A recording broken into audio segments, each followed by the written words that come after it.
Assalamualaikum warahmatullahi wabarakatuh. Ketemu lagi di pelajaran IPA. Pada pertemuan hari ini kita akan membahas tentang kalor, suhu, dan perubahan wujud.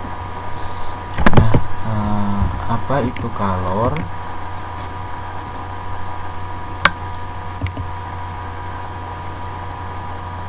Nah, saat kita memasak, kita membutuhkan kalor dalam bentuk api. Kemudian menyetrika itu juga membutuhkan kalor, dimana pada saat kita menyetrika, energi listrik diubah menjadi energi panas, sehingga karena panas itulah baju yang kusut bisa lurus dan tidak tertekuk-tekuk.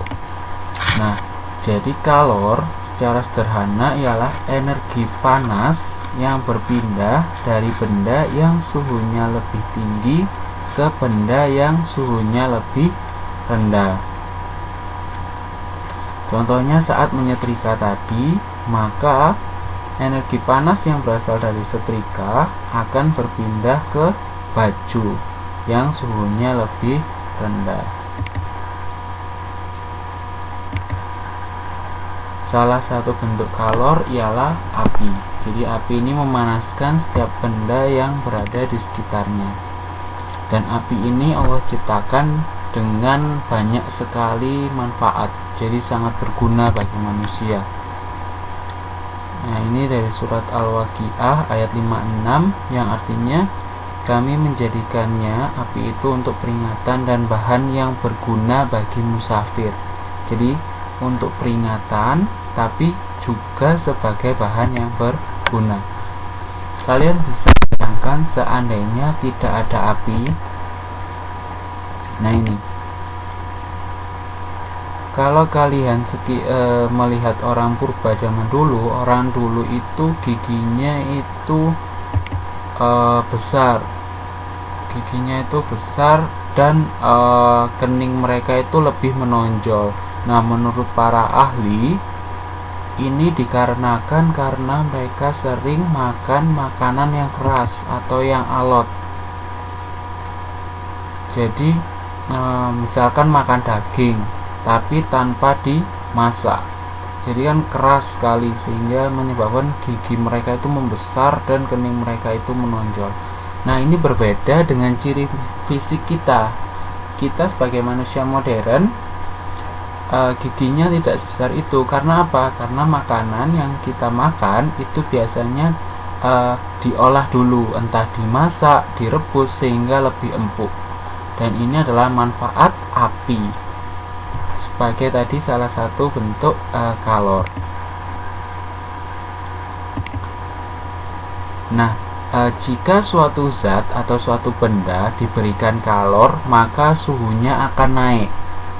Contohnya saat kamu memasak air. Jadi kalau kamu memasak air, kalau kamu nyalakan kompornya, maka nanti panas yang dari api kompor itu akan berpindah ke air. Kalor dari api yang menyala di kompor itu akan berpindah ke air. Nah, sehingga airnya nanti akan matang. Airnya akan panas, kemudian menjadi air yang matang. Kemudian makin besar massa zat, kalor yang diperlukan untuk menaikkan suhu semakin besar pula. Nah, contohnya seperti ini. Bayangkan kamu memasak air 1 gelas dengan memasak air 1 panci. Mana yang lebih cepat matang atau yang lebih cepat panas? Maka air yang 1 gelas. Atau begini, kira-kira mana yang lebih cepat panas? Memasak air 1 kg atau memasak air 3 kg? Maka memasak air 3 kg akan memerlukan waktu yang lebih lama. Jadi semakin besar massa zat, maka kalor atau energi panas yang diperlukan untuk menaikkan suhunya itu akan menjadi lebih besar, atau yang diperlukan semakin besar. Nah, ini adalah faktor yang mempengaruhi banyaknya kalor untuk menaikkan suhu. Jadi anak-anak, ketika energi panas itu diberikan pada suatu benda, maka benda itu suhunya akan naik. Tapi ada faktor-faktor yang mempengaruhi. Yang pertama massa, contohnya air tadi, massa air 1 gelas sama massa air 1 panci. Kemudian kedua kalor jenis, dan yang ketiga ada kenaikan atau perubahan suhu. Misalkan gini, kira-kira mana yang butuh energi lebih banyak, menaikkan suhu menaikkan suhu air dari 10 derajat ke 20 derajat, atau menaikkan suhu air dari 10 derajat ke 100 derajat. Maka ketika kita menaikkan suhu air dari 10 derajat ke 20 derajat, maka kalor yang diperlukan atau energi yang diperlukan lebih sedikit daripada harus menaikkan suhu air dari 10 derajat sampai 100 derajat. Jadi semakin besar perubahan suhunya, maka kalor yang diperlukan juga semakin besar. Energi panas yang diperlukan semakin besar. Nah, seperti yang kita pelajari dulu bahwa setiap besaran itu pasti memiliki satuan. Nah, di sini kalor itu satuannya adalah joule, dilambangkan dengan J. Karena penemunya adalah James Prescott Joule, jadi dinamai joule. Nah, selain joule, energi ini kadang juga menggunakan satuan kalori. Kalori ini biasanya yang sering beli makanan, jajan. Nah, kalau kalian lihat di baliknya, nah itu biasanya ada tulisan kalori, misalkan karbohidrat berapa kalori, proteinnya berapa kalori. Nah, sehingga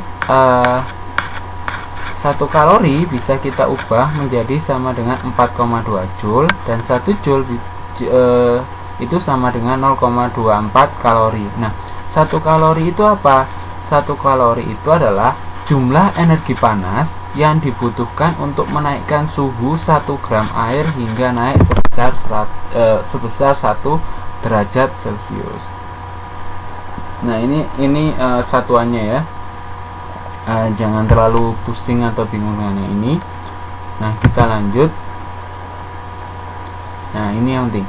Kalor yang diperlukan untuk menaikkan suhu 1 kg suatu zat sebesar 1 Kelvin disebut kalor jenis.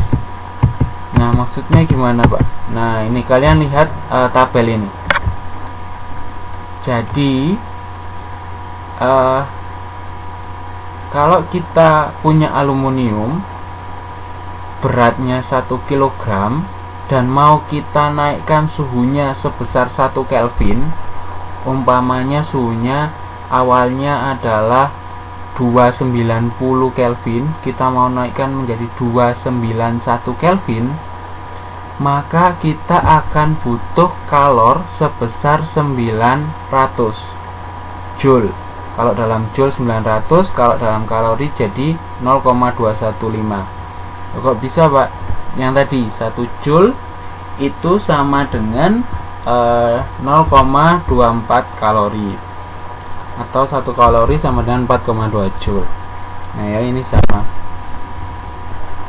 Jadi kalor jenis ini itu adalah kalor atau jumlah energi panas yang dibutuhkan suatu zat dengan dengan massa 1 kg untuk menaikkan suhunya sebesar 1 Kelvin.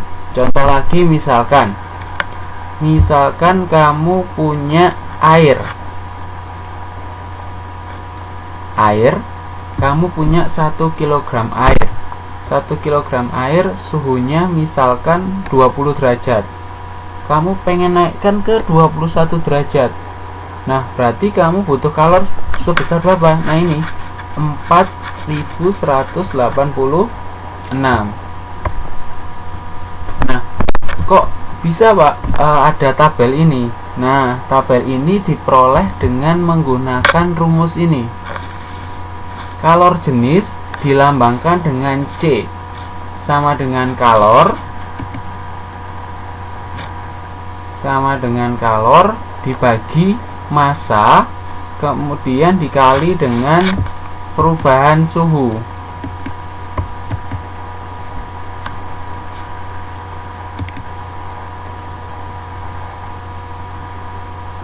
Sebentar.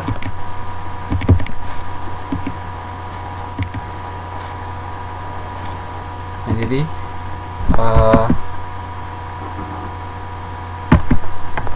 kalor jenis itu C sama dengan kalor dibagi M-nya massa satuannya kilogram. Nah, dikali dengan perubahan suhu. Perubahan suhu atau selisih suhu, satuannya dalam Kelvin atau juga boleh derajat Celcius. Nanti Bapak jelaskan kenapa boleh Kelvin, boleh Celcius. Nah, perubahan suhu ini didapat dari mana? Dari suhu akhir dikurangi suhu awal. Jadi misalkan kamu masak air dari yang awalnya suhunya 20 derajat ke 50 derajat. Berarti perubahan suhunya berapa? Delta T nya berapa? T ya, suhu. Maka kalau kamu ingin tahu perubahannya, maka kamu kurangi 50 dikurangi 20, maka delta T nya adalah 30. Atau misalkan kamu memanaskan tembaga misalkan, yang awalnya suhunya 30 derajat Celcius menjadi 45 derajat Celcius. Berarti delta T nya berapa? Delta T perubahan suhunya adalah 45 derajat Celcius dikurangi 30 derajat Celcius, atau sama dengan 15 derajat Celcius. Nah, dari satu persamaan ini secara matematis kalau kita ubah-ubah, kita akan dapat persamaan yang lain. Yang pertama, persamaan ini mencari jumlah kalor yang diperlukan, atau dengan rumus Q sama dengan MC delta T. Q-nya apa tadi? Kalor. M-nya apa? Massa. C-nya kalor jenis, delta T apa? Perubahan suhu. Kalau rumus ini kita rubah lagi, nah kita bisa mencari massa zatnya. Kalau dirubah lagi, kita bisa mencari selisih suhunya. Pak, kapan pakai rumus yang ini? Kapan pakai rumus yang ini? Kapan pakai rumus yang ini? Tergantung dari soal atau dari pertanyaan apa yang mau dicari. Kalau mau mencari jumlah kalor yang diperlukan atau energi panas yang diperlukan, kalian pakai yang ini. Kalau misalkan yang dicari massa zatnya, maka pakai yang ini. Kalau mencari selisih suhunya, maka pakai yang ini. Pak, kok masih bingung? Nanti kita coba langsung di contoh soalnya atau di soalnya. Nah, kemudian ada satu lagi, yaitu yang disebut kapasitas kalor. Nah, kalor atau energi panas yang dibutuhkan untuk menaikkan suhu suatu benda sebesar 1 Kelvin. Nah, ini rumusnya. Persamaannya kapasitas kalor sama dengan kalor dibagi perubahan suhu. Nah, ini kita ke contoh yang pertama. Setiap kali ada soal yang berhubungan dengan hitungan dalam IPA, maka lebih baik kalian gunakan diketahui, ditanya, dan dijawab seperti di matematika. Nah, kita baca soal dulu. Nah, kita tuliskan dulu apa yang diketahui. Yang pertama, jika kalor jenis besi 460 Joule per kilogram. Kalor jenis tadi apa? Simbolnya huruf C. Maka kita tulis dulu yang diketahui. C sama dengan 460 Joule per kilogram. Maka energi yang diperlukan untuk memanaskan 4 kg besi. Berarti massa besinya 4 kg. Massa berarti apa? M-nya 4 kg. Yang dipanaskan dari 20 derajat Celcius sampai dengan 70 derajat Celcius. Nah, berarti perubahan suhunya berapa? Dari 20 ke 70. Berarti 70 dikurangi 20 sama dengan 50 derajat Celcius. Jadi pertanyaannya sebenarnya gimana, Pak? Jadi pertanyaannya, berapa energi panas atau kalor yang diperlukan kalau kamu punya besi 4 kg, suhunya dari 20 derajat Celcius, pengen dipanaskan sampai suhunya jadi 70 derajat. Kan kita pengen menaikkan suhunya, pengen dipanasin besinya. Kalau pengen dipanasin berarti butuh energi panas, butuh kalor. Nah, kalor yang dibutuhkan berapa? Nah, berarti yang diketahui ada C, ada M, ada delta T atau perubahan suhu. Nah, yang ditanya apa? Kalor. Kalor yang dibutuhkan berapa? Kalor sama dengan apa? Q. Berarti kita pakai rumus yang mana? Oh, sebentar. Misalkan ada yang tanya, "Loh Pak, di sini kok suhunya pakai Celcius?" Tadi di rumus katanya harus pakai Kelvin. Nah, ini jelaskan. Kalau misalkan suhunya kita hitung ya, misalkan 70 derajat Celcius kita ubah ke Kelvin, maka ditambah 273 menjadi 343. Kemudian suhu awalnya tadi 20 derajat Celcius, jika ingin kita ubah ke Kelvin kita tambah 273, maka menjadi 293 Kelvin. Maka perubahan suhunya atau delta T nya, suhu akhir dikurangi suhu awal, 343 dikurangi 343 dikurangi 293 sama dengan 50. Nah, hasilnya sama-sama 50. Jadi kalau sudah ada meskipun tadi di rumusnya harus Kelvin, tapi kalau Celcius nggak apa-apa, nggak usah diubah, langsung dikurangi aja karena hasilnya sama. Tapi kalau yang lain nggak boleh. Kalau misalkan dalam Fahrenheit atau Reaumur itu harus dijadikan Celcius dulu. Nah, sekarang kita masuk ke rumusnya. Q atau mencari kalor itu berarti rumusnya apa? Q sama dengan massa dikali kalor jenis dikali perubahan suhu. 4 kg 4 dikali kalor jenisnya berapa tadi? 460 dikali 50. Nah, maka hasilnya adalah 92.000. Satuannya kalor apa? Joule, disingkat J besar, sehingga 92.000 Joule. Nah, 92.000 Joule bisa kita ubah menjadi kJ. kJ itu apa? Kilojoule. Ini sama kayak misalkan kalian mau ngubah gram ke kilogram, maka kan dari gram ke kilogram itu kalau berdasarkan tangga itu ya, kalau maksudnya kilogram, hektogram, dekagram, gram, nah itu dari gram ke kilogram itu naik 3 tangga. Kalau naik berarti dibagi 1000. Nah, sehingga di sini dari 92.000 Joule kalau mau ke kilojoule berarti kilojoule, hektojoule, dekajoule, joule, berarti naik 3 juga, berarti dibagi 1000, sehingga 92.000 dibagi 1000 tinggal 92 kilojoule. Nah, ini soal yang selanjutnya. Ingat ya, awal-awal harus menulis dulu apa yang diketahui. Untuk menaikkan suhu air laut 1 derajat, berarti ingin dinaikkan cuma 1 derajat, berarti delta T nya adalah 1 derajat Celcius. Diperlukan kalor 3900 Joule. Kalor, bukan kalor jenis ya, tapi kalor. Berarti di sini Q-nya adalah 3900 Joule. Kemudian jika kalor jenis air laut, nah yang di sini kalor jenis apa? Simbolnya C. Berarti kalor jenisnya 3900. Maka massa air laut. Nah, yang sekarang yang ditanyakan adalah massa. Oke, kalau misalkan kamu punya kalor atau kamu punya energi panas sebesar 3900 Joule, ingin menaikkan suhunya itu suhu air lautnya cuma 1 derajat, kira-kira massa air lautnya seberapa. Nah, ini kita pakai rumus M sama dengan Q per ya, per atau bagi, per itu artinya bagi, C dikali delta T.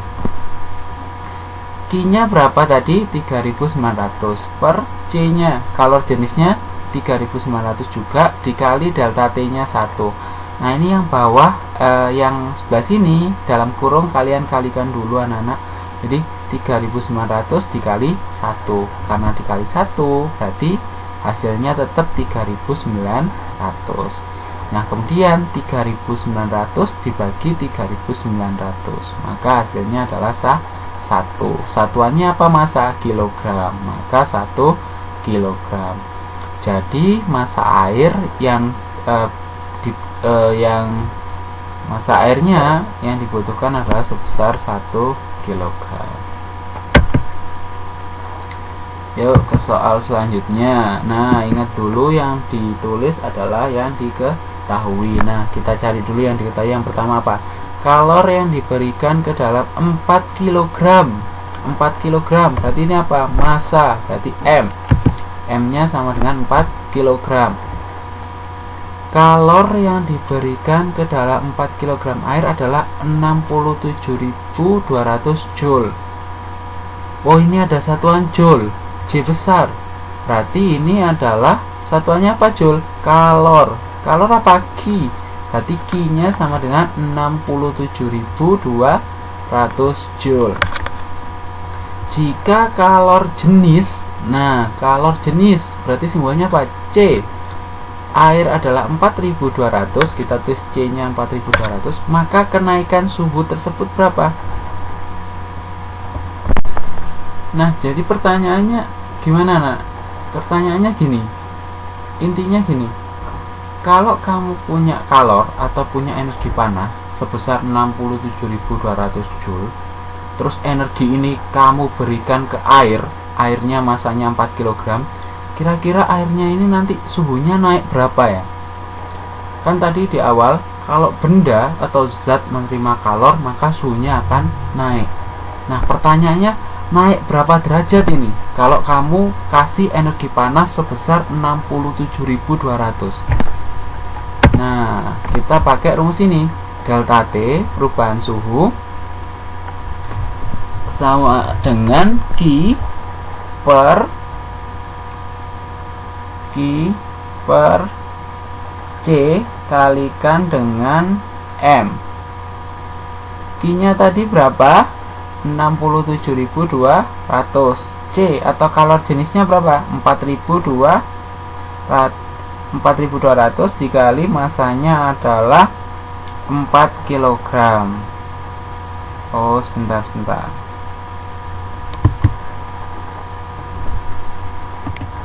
Oke, ini sebentar. Nah, yang dihitung yang mana dulu?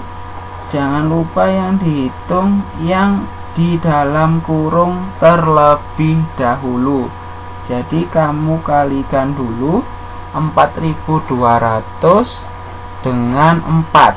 Nah, berapa hasilnya? 67.200. Nah, setelah dikalikan ternyata hasilnya adalah 16.800. Dari mana? Dari 4.200 dikali 4. Jadi yang bagian di dalam kurung dikerjakan dulu.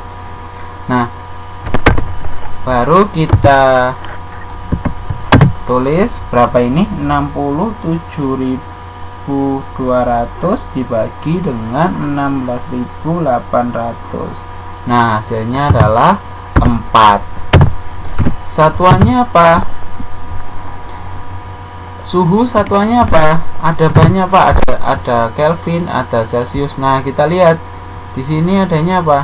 Oh, Celsius. Berarti ini jawabannya adalah 4 derajat Celsius. Nah, 4 derajat. Tapi dari sini aja. 4 derajat Celsius. Nah, oke, selesai.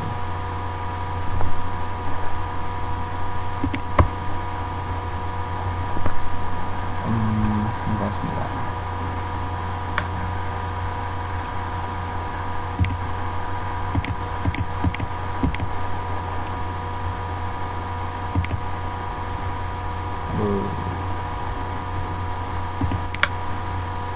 Nah, jadi hasilnya adalah berapa? 4 derajat Celcius. Nah, ini yang terakhir. Suhu itu tidak cuma suhu, selain menaikkan kalor ya anak, kalor selain menaikkan suhu suatu benda itu juga bisa merubah wujud atau bentuk suatu benda atau zat. Misalkan gini, kamu masak air misalkan. Ketika kamu masak, nah air yang awalnya dingin suhunya meningkat jadi panas. Tapi kalau terus kamu masak, kamu biarkan, maka air itu akan menguap. Jadi dia berubah wujud dari cairan menjadi gas. Nah, perubahan wujud zat kan ada 3, ada padat, ada cair, ada gas. Nah, padat ke cair itu sama disebut mencair.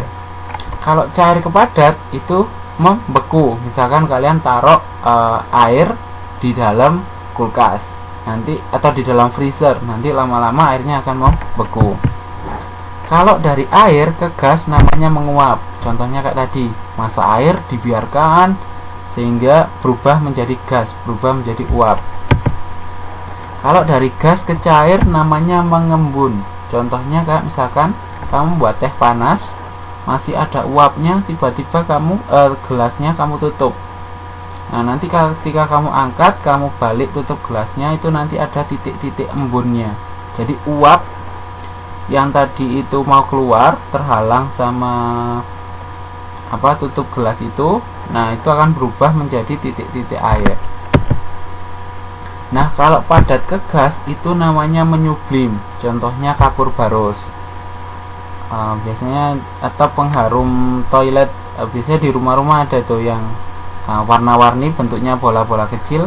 Nah, itu kalau dibiarkan di kamar mandi lama, nah nanti bola-bola kecil itu akan menghilang. Jadi berubah menjadi gas, toiletnya berubah jadi wangi, tidak bau. Nah, kalau dari gas ke padat itu mengkristal.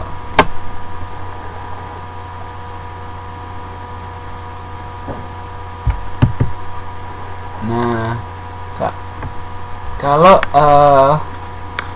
mencair, menyublim, dan menguap ini adalah peristiwa yang menyerap kalor. Contohnya misalkan es batu mencair.